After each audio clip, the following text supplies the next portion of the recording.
एक छोटे से गांव में मोहन नाम का एक गरीब लड़का रहता था। उसके पास ना ज्यादा पैसा था, ना कोई बड़ा सहारा, लेकिन उसके पास एक चीज बहुत खास थी, भगवान गणेश जी के प्रति अटूट श्रद्धा।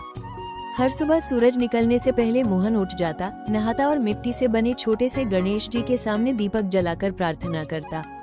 उसके पास चढ़ाने के लिए न तो मिठाई होती थी, न ही बड़े बड़े फूल, गुड़ का टुकड़ा और दिल से निकली सच्ची भक्ति अर्पित करता। गांव के लोग अक्सर उसका मजाक उड़ाते, क्या मिलेगा तुझे इस पूजा से, वे कहते, लेकिन मोहन हमेशा मुस्कुराकर जवाब देता, जब बप्पा साथ है तो सब मिलेगा। एक दिन गांव में बड़ा मेला लगा। वहाँ एक अमीर व्यापारी आया, जिसने घोषणा की कि जो कोई उसकी खोई हुई कीमती अंगूठी ढूंढ देगा, उसे वो बहुत बड़ा इनाम देगा।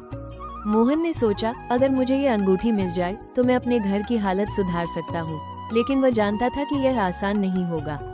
उसने उसी रात गणेश जी से प्रार्थना की, हे गणपति बप्पा, अगर मेरी भक्ति सच्ची है तो मुझे रास्ता दिखाइए। अगले दिन मोहन जंगल की तरफ गया।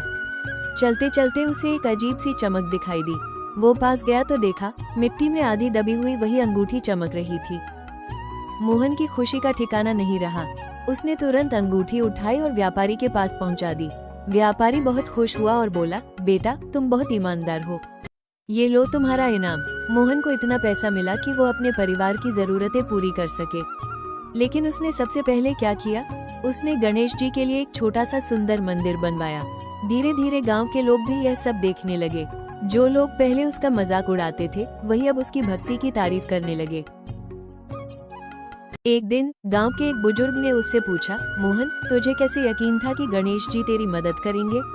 मोहन ने मुस्कुराकर कहा, क्योंकि मैंने कभी उनसे कुछ मांगा नहीं, बस उन पर भरोसा किया।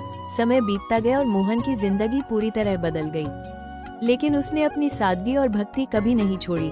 कहते हैं कि एक रात गणेश जी स्वयं उसके सपने में आए और बोले, हे भक्त, तुम्हारी सच्ची श्रद्धा ने मुझे प्रसन्न किया है, हमेशा ऐसे ही सच्चे दिल से भक्ति करते रहो। मोहन की आंखों में आंसू आ गए। उसने हाथ जोड़कर कहा, बप्पा मुझे कुछ नहीं चाहिए, बस आपका आशीर्वाद हमेशा बना रहे। उस दिन के बाद से मोहन का जीवन और भी सुखमय हो गया।